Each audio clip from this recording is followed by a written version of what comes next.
welcome to Perfection IS. My name is Dhanisha Beniwal and this is going to be our fifth lecture in the Current Affairs Revision series of Science and Technology. So let's start with the first topic. The first topic in the news is related with the International Space Station. So after 2024, according to Russia, it is going to depart from the International Space Station. So basically 2024 के बाद news में ये इसलिए है कि जो international space station है, यानी कि जो अंतरिक्ष में ऐसी 5 एजेंसीज हैं, 5 कंट्री की स्पेस एजेंसीज हैं जिन्होंने मिल करके एक परमानेंट स्पेस स्टेशन को जो है अर्थ के लोअर अर्थ ऑर्बिट में सिचुएट किया है, जिसकी वजह से बहुत सारे scientific experiments and celestial bodies and universe को ऑब्जर्व किया जाता है. So International Space Station, as you can see in the image, it looks something like this. और इसे 5 जो कंट्रीज है उन्होंने कोलैबोरेट किया था. सबसे पहली है नासा जो कि यूएस की स्पेस एजेंसी है, उसके बाद है रॉसकॉस्मोस जो कि रशिया की स्पेस एजेंसी है, एंड देन रशिया जो है 2024 के बाद स्पेस स्टेशन से अपना जो कंट्रीब्यूशन है, अपना जो जितना भी वो कंट्रीब्यूट करता है in terms of the equipment, in terms of the experiments and in terms of the cosmonauts etcetera, वो सब वो क्या है 2024 के बाद विड्रॉ कर लेगा. क्लियर. देन हम देखते हैं कि यहाँ पे जाक्सा है, यानी कि जापान की स्पेस एजेंसी है, ESA that is European space agency, and then we have got the Canadian space agency. तो ये 5 नेशंस हैं जिन्होंने मिल करके जो है इंटरनेशनल स्पेस स्टेशन में कंट्रीब्यूशन किया है. पहला जो स्पेस स्टेशन में जो एक्सपेरिमेंट है वो 1998 से कंडक्ट हो रहा है, एंड हालांकि उसको ऑपरेट करने की जो परमिशन है 2024 तक की दी गई है. This I am talking about the Russia कि 2024 तक जो है उसको ऑपरेट करने की परमिशन जो है दी गई है. जो इंटरनेशनल स्पेस स्टेशन है 1998 से जो है एक्सपेरिमेंट कंडक्ट कर रहा है. हालांकि यूएस चाहता है कि 2030 तक जो है उसको एक्सटेंड कर दिया जाए, मगर रशिया कि यूक्रेन इन्वेजन से जो टाइज हैं, जो दोनों जो कंट्रीज के बीच में जो रिलेशंस हैं वो इतने ख़राब हो गए हैं कि जो रशिया है उसने ऑलरेडी ISS को, यानी कि इंटरनेशनल स्पेस स्टेशन को अबैंडन करने का जो है वेस्टर्न सैंक्शंस की वजह से थ्रेटन किया है दूसरी जो स्पेस एजेंसी हैं जो इंटरनेशनल स्पेस स्टेशन में कंट्रीब्यूट करती हैं. Now when we talk about the Russia's departure from the ISS, so basically जो पार्टनर्स हैं जिन्होंने ISS यानी कि इंटरनेशनल स्पेस स्टेशन को मिल करके कंस्ट्रक्ट किया था वो एक दूसरे के ऊपर डिपेंडेंट हैं किसी ना किसी तरीके से. अगर जो जैसे यूएस साइड की जो पावर है जो ISS को कंट्रीब्यूट करती हैं, एंड रशिया साइड की कुछ पावर्स हैं जो ISS में कंट्रीब्यूट करती हैं, अगर ये सब चीज़ें जो बंद हो जाएंगी तो जो ISS है उसको हम उसके ऑर्बिट में उसको मेंटेन नहीं कर पाएंगे. सो देयरफॉर उसकी प्रोपल्सिव कैपेबिलिटी के लिए जिसमें यूएस और रशिया एक दूसरे को पार्टनर करते हैं, propulsive in the sense basically कोई भी जो स्पेस स्टेशन है, सैटेलाइट है, वो एक पर्टिकुलर ऑर्बिट में स्टेशनड होते हैं, right.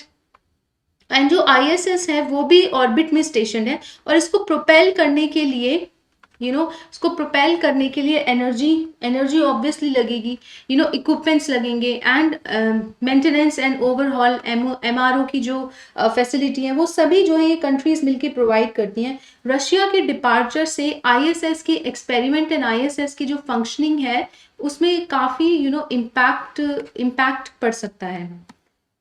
Now we talk about the MIST. What is this MIST?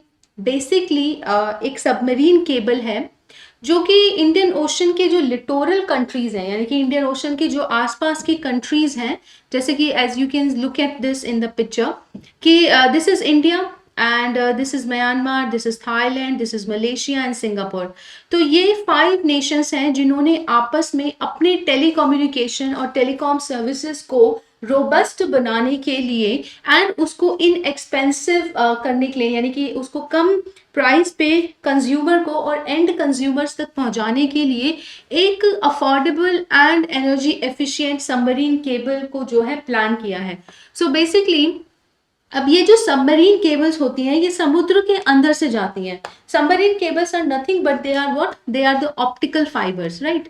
So basically they are the optical fibres, और ये समुद्र के अंदर से जो है इनका नेटवर्क जाता है. तो इसकी वजह से इनको ministry of environment, forest and climate change से क्या चाहिए था, एक क्लियरेंस चाहिए था.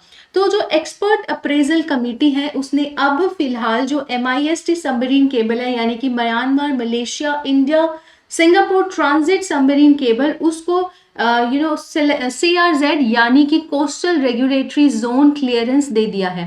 तो इसकी वजह से अब इसका जो वर्क है, इस प्रोजेक्ट का जो वर्क है वो हैसन हो जाएगा, यानी कि और ज्यादा क्विक हो जाएगा. So when we speak of the MIST, तो लगभग 8,100 किलोमीटर की ये लंबी इंटरनेशनल अंडर सी केबल रहेगी, यानी कि समुद्र के अंदर से जाती है. जैसे कि if you look at this picture, तो यहाँ पर एज यू कैन सी कि ये जो है ये एक तरीके की ऑप्टिकल फाइबर होती है. इसमें कार्बन नैनो ट्यूब का जो है यूज होता है. जो कार्बन नैनो ट्यूब है उसका इसको इस्तेमाल करते हैं, और ये इस तरीके की ऑप्टिकल फाइबर होती है.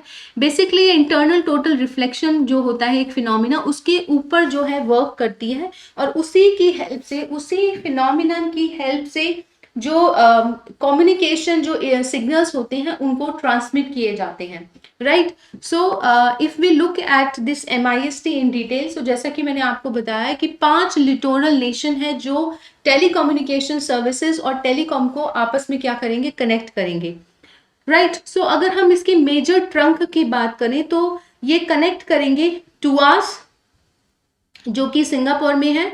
उसके बाद उसको क्या है, डायरेक्टली इसको मुंबई से कनेक्ट किया जाएगा, क्लियर. सो एक जो मेन केबल है, यानी कि as you can see in the picture, कि ये जो मुंबई और सिंगापुर को जो केबल कनेक्ट करेगी, ये मेजर ट्रंक केबल है, इसको मेजर ट्रंक लाइन बोलेंगे. इसी लाइन से फिर क्या है, बाइफर्केशन के थ्रू डिफरेंट नेशंस को क्या है, कनेक्टिविटी दी जाएगी, जिसमें इसी मेजर ट्रंक से Malaysia, Thailand, Myanmar and India के चेन्नई को जो है कनेक्ट किया जाएगा. बेसिकली इस केबल से जो है एक secure, dependable, robust, cheap telecom services जो है एशिया में हम प्रोवाइड कर सकेंगे. अगर हम प्रोजेक्ट के सिग्निफिकेंस की बात करें, सो बेसिकली प्रोजेक्ट की कम्युनिकेशन कनेक्शन जो है बिटवीन दीज 5 लिटोरल कंट्रीज वो इम्प्रूव होगी. एनवायरनमेंट को काफ़ी लिटिल इम्पैक्ट जो है होगा इससे, खास करके मुंबई के कोस्टल एरिया से एंड चेन्नई के कोस्ट एरिया से. एंड डायरेक्ट कॉन्फ्रंटेशन भी अवॉइड किया जा सकता है स्टेक होल्डर से. And by stakeholder I mean कि फॉर एग्जाम्पल की फिशिंग कम्युनिटी है, फिशरमैन है, एंड उनके क्या है, अगर कोई भी ऐसा प्रोजेक्ट होता है जो एनवायरनमेंट को इम्पैक्ट करता है, खास करके मरीन सोर्सेज को इम्पैक्ट अगर ये प्रोजेक्ट करता, तो उसकी वजह से जो फिश कैच है वो हो सकता था कि रिड्यूस हो, बट ऐसा नहीं हुआ है, क्योंकि फाइनली जो एक्सपर्ट अप्रेजल कमिटी है उसने इस प्रोजेक्ट को क्या है, क्लियरेंस दे दी है, that to the environment clearance, clear. So इस वजह से क्या है, अब किसी भी स्टेक होल्डर के साथ जो है डायरेक्ट कॉन्फ्रंटेशन नहीं होगा. Now let us talk about the similar project, यानी कि ऐसे और भी प्रोजेक्ट हैं जो सिमिलरली फंक्शन कर रहे हैं. उसमें पहला प्रोजेक्ट है India Asia express from Reliance Jio Infocomm to the Maldives, यानी कि एक इंडिया एशिया एक्सप्रेस है जो कि इंडिया को कनेक्ट करेगा Maldives, Singapore, Sri Lanka and Thailand. And ये प्रोवाइड किया जा रहा है बाय रिलायंस जियो इन्फोकॉम. दूसरा जो प्रोजेक्ट है वो है इंडिया यूरोप एक्सप्रेस. बेसिकली यहाँ पर क्या है, इंडिया को लिंक किया जाएगा इटली से via Saudi Arabia and Greece, clear. तो ये दूसरा प्रोजेक्ट हो गया. एक और प्रोजेक्ट है जिसका नाम है the telecom consortium SEA ME वी 6 विल कनेक्ट, सिंगापुर को कनेक्ट करेगा ये टू फ्रांस, यानी कि एक केबल है जो कि सिंगापुर से जाएगी फ्रांस, मगर ये इंडिया, बांग्लादेश और मालदीव से होकर जाएगी. Then there is another cable which is Africa 2 cable, जो कि इंडिया को कनेक्ट करेगी किससे, यूके से, मगर बहुत सारे अफ्रीकन नेशंस को भी कनेक्ट किया जाएगा, क्लियर. सो ये कुछ और सिमिलर प्रोजेक्ट हैं जो कि इसी प्रोजेक्ट के प्रिंसिपल पर बेस्ड है. Now we talk about the wormholes. So wormholes क्या होते हैं, एक वर्म होल की थ्योरी है. सो बेसिकली जो वर्म होल है एक थ्योराइज्ड फिनोमिना है, क्योंकि इसका जो है प्रैक्टिकल एविडेंस अभी देखने को नहीं मिला है and it is a fictitious path across the space time, जिसकी वजह से क्या है, कॉस्मोस में यानी कि जो हमारा यूनिवर्स है उसके एक डायमेंशन से दूसरे डायमेंशन में ट्रैवल करना जो है बहुत आसान होगा एंड क्विक होगा। तो ये जो कॉन्सेप्ट है ये प्रैक्टिकली इसको नहीं ऑब्जर्व किया गया है। हालांकि ये बेसिकली क्या है, एक फिक्टियस पाथ है, यानी कि जिसको सिर्फ थियोराइज किया गया है और उसका अभी हमने प्रैक्टिकल एक्सपेरिमेंट करके नहीं देखा है या फिर उसकी फिजिकलिटी को ऑब्जर्व नहीं किया गया है। बेसिकली वर्म हॉल होता क्या है, जैसे कि मान लेते हैं, पहले इसके बारे में जो डिटेल्स है वो हम बाद में ही पढ़ेंगे, मगर सबसे पहले हम वर्म होल को समझ लेते हैं। सो आप इसको ऐसे इमेजिन कीजिए कि जैसे मान लीजिए मैंने आपको एक ऐसे पेपर दिया, क्लियर। इस पेपर को मैंने इस तरफ से क्या है, फोल्ड कर दिया, यानी कि अब ये पेपर है कुछ ऐसा सा हो जाएगा, क्योंकि मैंने इसको ऐसे फोल्ड किया है ना। तो अब ये पेपर को मैंने फोल्ड कर दिया।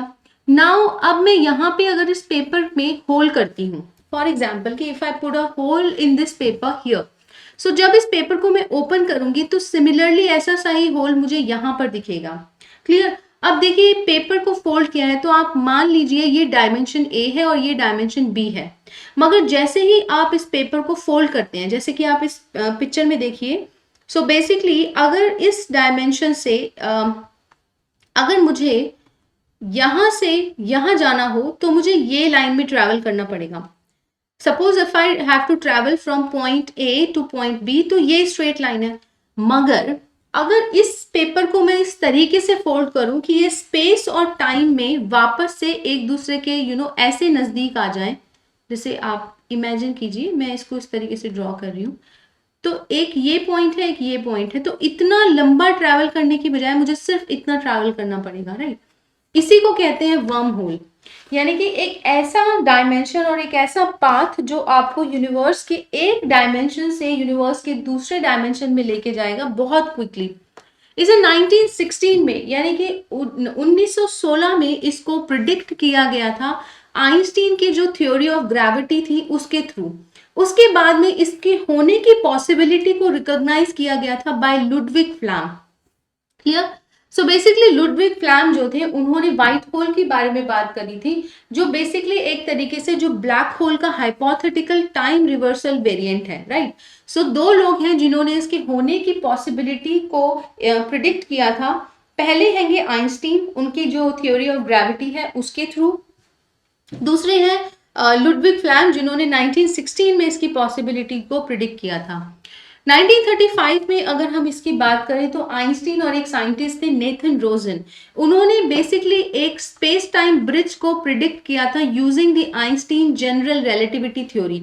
सो आइंस्टीन की जो जनरल रिलेटिविटी थ्योरी क्या है, वो mc square, right, E is equals to mc square, यानी कि energy is equal to mass into में the whole square of the speed of light, right. So basically ये जनरल रिलेटिविटी थ्योरी जो है Einstein की, उसके थ्रू इसको 1935 में along with Einstein there was one more scientist, उनका नाम था नेथन रोजन, और उन्होंने इस स्पेस टाइम ब्रिज को प्रिडिक्ट किया था, जिसकी वजह से हम यूनिवर्स के एक डायमेंशन से दूसरे डायमेंशन में बहुत कम टाइम में और बहुत कम डिस्टेंस को ट्रैवल करके पहुंच सकते हैं, क्लियर। सो बेसिकली जो आइंस्टीन रोजन ब्रिजेस हैं, इनको नाम दिया गया आइंस्टीन रोजन ब्रिजेस, ये और कुछ नहीं है बल्कि ये क्या है, सिर्फ शॉर्टकट्स हैं। सो एस्ट्रोनॉमर्स ने अभी तक तो फिलहाल कोई ऐसा फिनोमिना जो है उसे ऑब्जर्व नहीं किया है, बट हालांकि इसको सिर्फ थियोरी के थ्रू ही प्रिडिक्ट किया गया है। Now let us talk about the fast radio burst. Basically एक स्टडी थी जिसने गैलेक्सी में, जो कि बहुत लगभग several billion years light away है, वहां से क्या फाइंड किया है, वहां से ऑब्जर्व किया है fast radio burst. So scientist ने सबसे पहली बार फास्ट रेडियो बर्स्ट के जो सिग्नल्स हैं उनको फाइंड किया था या फिर उनको ऑब्जर्व किया था 2007 में। सो फास्ट रेडियो बर्स्ट होते क्या है, बेसिकली ये एक तरीके के रेडियो वेव सिग्नल्स होते हैं जो कि किसी भी एस्ट्रोनॉमिकल ऑब्जेक्ट के मैग्नेटिक फील्ड के शिफ्ट होने की वजह से इमिट होते हैं। इसको सिंपल भाषा में अगर मैं समझाऊं कि जैसे फॉर एग्जांपल कि ये हमारा अर्थ है, क्लियर, ये इसका नॉर्थ पोल है और ये इसका साउथ पोल है। हमेशा जो मैग्नेटिक वेव्स होती हैं वो नॉर्थ पोल से साउथ पोल की तरफ इस तरीके से जो है वो मूव करती हैं, क्लियर, ऐसे मूव करती हैं। तो इस मूवमेंट की वजह से क्या है, एक मैग्नेटिक फील्ड क्रिएट होता है अराउंड द अर्थ। जैसे अर्थ के बारे में भी कहा गया है कि अर्थ का भी जो मैग्नेटिक फील्ड है वो शिफ्ट होता रहता है, यानी कि वो इधर से उधर जो है वो मूव करता है, क्लियर। सो किसी भी ऑब्जेक्ट के मैग्नेटिक फील्ड के शिफ्ट होने की वजह से जो रेडियो वेव्स इमिट होती हैं उन्हें ही कहा जाता है fast radio wave, fast radio burst, ठीक है। सो बेसिकली इनको आइडेंटिफाई और स्काई में लोकेट करना काफी डिफिकल्ट होता है। मिली सेकेंड्स की जो इनकी जो है लेंथ होती है, तो इस वजह से जो एस्ट्रोनॉमिकल इंस्ट्रूमेंट्स हैं, या जैसे कि telescope and other astronomical instruments जो कि किसी भी तरीके की जो एनर्जी है उसको ऑब्जर्व या फिर कैप्चर करते हैं, तो अगर हम उसके डिस्कवरर की बात करें तो बेसिकली जो नासा का जो फंडेड है सर्वे for transient astronomical radio emission 2 यानी कि स्टेयर 2, इसने क्या है रेडियो एक्सप्लोजन को स्पॉट करता है। बहुत सारी नासा की सैटेलाइट्स हैं, जैसे कि नासा का जो विंड मिशन है उसने भी एक्सरे के बर्स्ट को जो है वो स्पॉट किया है। सो ये सारे जो है एस्ट्रोनॉमिकल ऑब्जर्वेटरीज होती हैं जहां पर इस तरीके के जो फास्ट रेडियो बर्स्ट हैं उनको ऑब्जर्व किया जाता है। सिग्निफिकेंस की अगर हम बात करें कि हाँ यूनिवर्स में होने वाले किसी भी फिनोमिना को ऑब्जर्व करते हैं तो उसके पीछे कोई ना कोई एक रीजन होता है, या there is one significance behind it. तो सिग्निफिकेंस क्या है, बेसिकली ये होता है कि जो फास्ट रेडियो बर्स्ट होते हैं, ठीक है, जो फास्ट रेडियो बर्स्ट होते हैं ये रिपल्स क्रिएट करते हैं अराउंड द वर्ल्ड, क्लियर। सो सबसे पहला तो ये है कि ये रिपल्स क्रिएट करते हैं, राइट। प्रेडिक्टेबल रिदम में ये अराइव करते हैं और सबसे पहली बार इनको कैनेडियन जो ऑब्जर्वेटरी है 2018 में उसने इसको क्या ऑब्जर्व किया था, क्लियर। इसकी वजह से ऐसा स्पेक्यूलेशन हुआ कि कोई ना कोई एक्स्ट्रा टेरेस्ट्रियल कल्चर क्या है मौजूद है, क्लियर। पहले ऐसा सोचा गया था कि जो फास्ट रेडियो बर्स्ट हैं वो किसी दो न्यूट्रॉन स्टार्स या फिर किसी ब्लैक होल के मर्जर या फिर कोलिजन की वजह से जनरेट होते हैं। हालांकि बार बार फास्ट रेडियो बर्स्ट के ऑब्जर्व होने की वजह से ये जो कोलाइडिंग ऑब्जेक्ट्स का नोशन था इसको डिसअप्रूव कर दिया गया, क्लियर, इसको डिसअप्रूव कर दिया गया। यानी कि अब जो स्पेक्यूलेशन था कि there might be some extraterrestrial culture, तो वो स्पेक्यूलेशन क्या है अभी हाईलाइटेड है because of the observation of these fast radio burst, right. Now we talk about the genomics, clear. Basically जो WHO की साइंस काउंसिल है उसने एक पेपर को प्रोड्यूस किया है। पेपर का टाइटल है accelerating access to genomics for global health. Basically अगर मैं इसको सिंपल लैंग्वेज में समझाऊं तो जो जीनोमिक्स होते हैं, जीनोमिक्स का मतलब होता है आपका जो जेनेटिक मेकअप है, जेनेटिक मेकअप यानी कि आपके जीन्स जो है वो किस तरीके से अरेंज है, कौन कौन से जीन्स हैं जो आपके फिनोटाइप के लिए रिस्पॉन्सिबल होते हैं। हमारा जो ह्यूमन बींग्स का जीनोम है वो लगभग सब में सेम है, कुछ less than even point difference होता है जिसकी वजह से ये जो डिफरेंस इन मॉर्फोलॉजी हम देखते हैं, ऑब्जर्व करते हैं अपने ह्यूमन पॉपुलेशन में, वो हम ऑब्जर्व कर पाते हैं। अदरवाइज मोर और लेस जो DNA है, जो जीनोम है वो सेम रहता है, क्लियर। मगर जीनोम के अंदर WHO काउंसिल के अनुसार ये है कि जो ह्यूमन हेल्थ को इम्प्रूव करने की जो एक क्षमता है वो इस जीनोम में है। अगर हम इस जीनोम को एक्सेस करें और ज्यादा से ज्यादा इसे समझें और जानने की कोशिश करें तो हम हेल्थ को, ग्लोबल हेल्थ को क्या है इम्प्रूव कर पाएंगे, क्लियर। सो बेसिकली जो जेनेटिक्स है, जेनेटिक्स क्या है, एक ब्रांच है जिसमें ऑर्गेनिज्म के एंटायर DNA को स्टडी करा जाता है। इसी स्टडी को क्या है जीनोमिक्स कहते हैं, इसी स्टडी को क्या कहते हैं जीनोमिक्स। और जीनोम क्या होता है, बेसिकली किसी भी ऑर्गेनिज्म का, किसी भी लिविंग ऑर्गेनिज्म का, एंटिटी का जो DNA कॉम्पोजिशन होता है उसी को क्या कहते हैं जीनोम। किसी किसी ऑर्गेनिज्म में DNA होने की बजाय RNA भी होता है, राइट। RNA भी एज अ जेनेटिक क्या बोलते हैं उसको, as a genetic material function करता है, राइट। सो बेसिकली WHO की रिपोर्ट के हिसाब से उसने रेकमेंड किया है कि जो लेबोरेटरी इंफ्रास्ट्रक्चर है उसको फंड किया जाए, जो क्वालिफाइड पर्सनल की जो शॉर्टेज है, यानी कि दोज पीपल जो रिसर्च एंड डेवलपमेंट में एंगेज है in the field of genomics and genetics, उनको इम्प्रूव किया जाए। क्लियर? सो लेबोरेटरी के इंफ्रास्ट्रक्चर को इम्प्रूव किया जाए according to the lab, according to the report.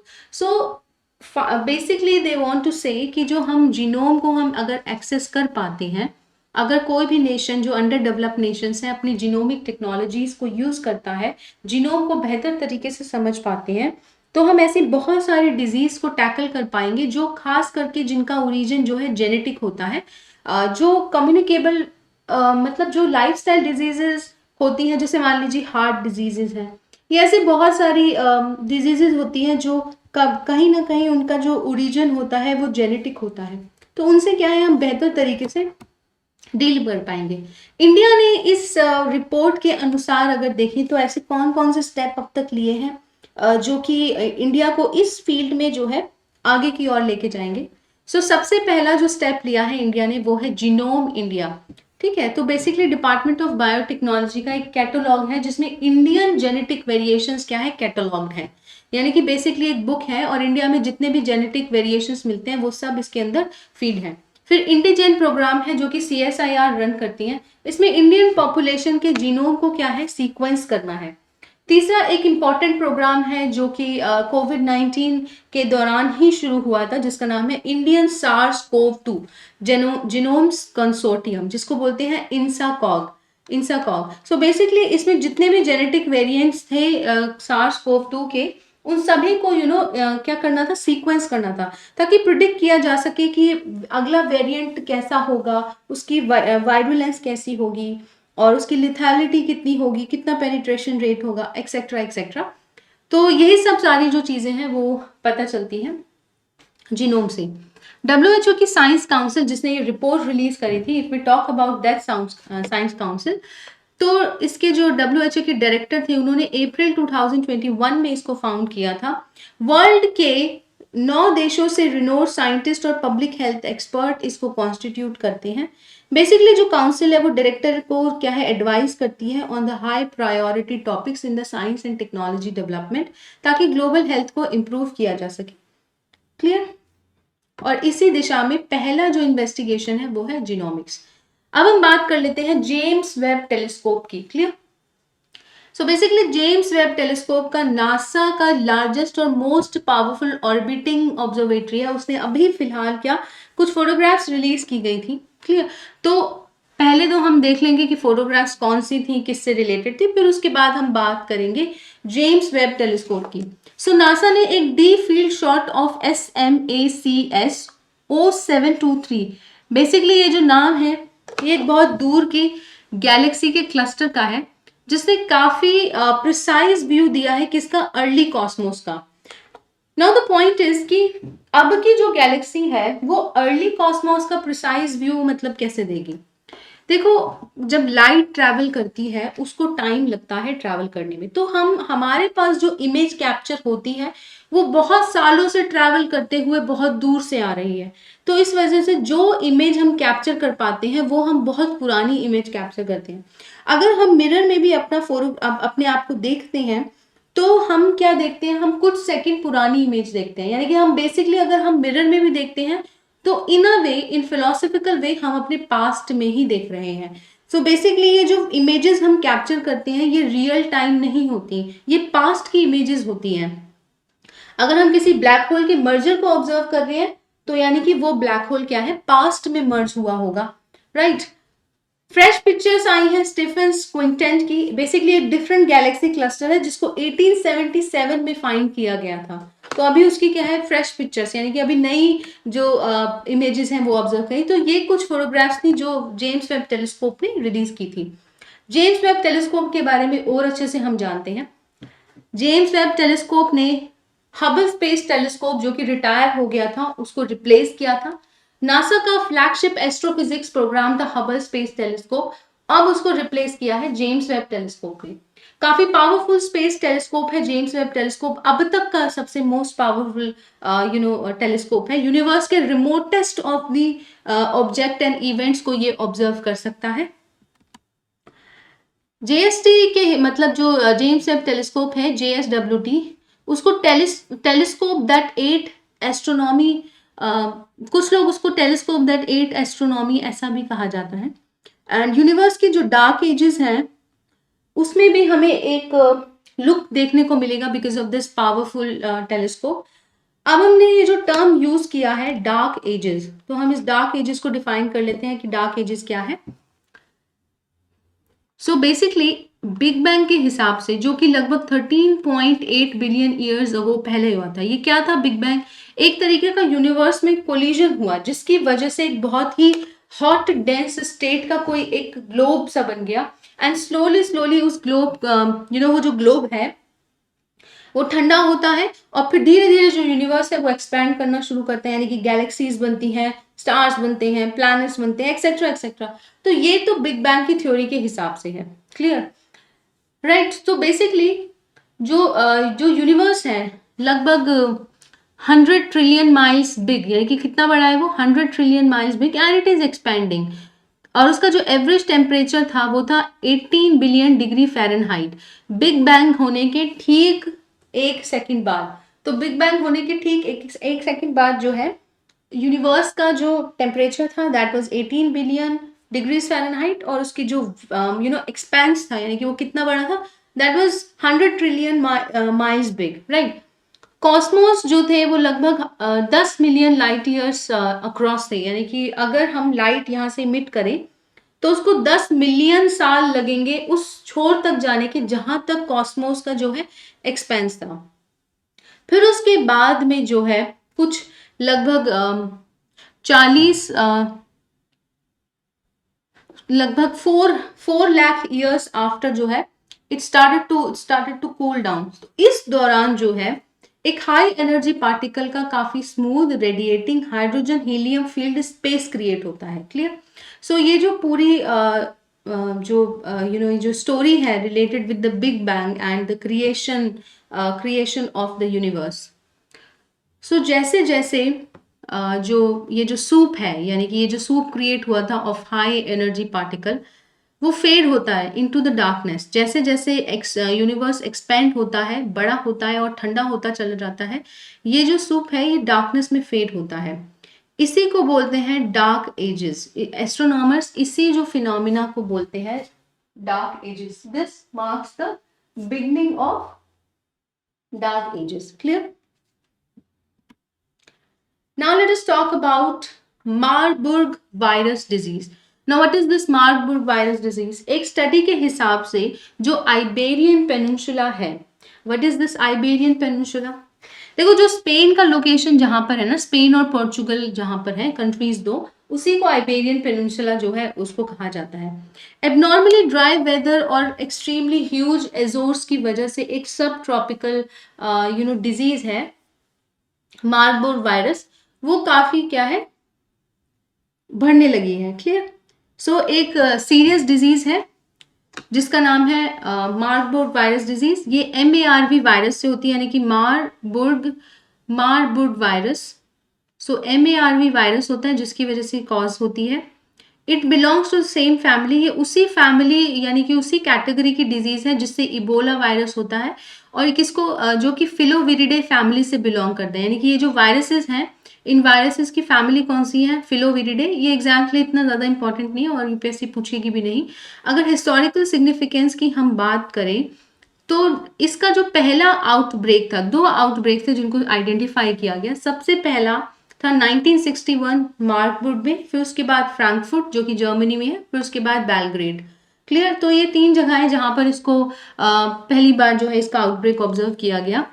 Disease जो है वो फ्रूट बैट से फैलती है, और अगर लॉन्ग टर्म एक्सपोजर होता है किसी भी ह्यूमंस का बैट की कॉलोनी से, यानी कि जो बैट्स होते हैं अक्सर माइंस और जो डार्क केवर्न्स होते हैं उसमें अपना घर बनाते हैं। अगर कोई भी ह्यूमन बीइंग इन केवर्न्स या फिर डार्क माइंस के नजदीक जाता है और काफी लॉन्ग टर्म एक्सपोजर उसे होता है, so there is a possibility कि उसको ये मार्बर्ग वायरस डिजीज जो है हो जाए। ह्यूमन टू ह्यूमन ट्रांसमिशन इस डिजीज का पॉसिबल है, और अगर कोई भी पर्सन किसी भी इन्फेक्टेड ब्लड, सलाइवा, ऑर्गन्स और कोई भी बॉडीली फ्लूइड के कांटेक्ट में आता है तो उसको ये डिजीज जो है हो सकती है।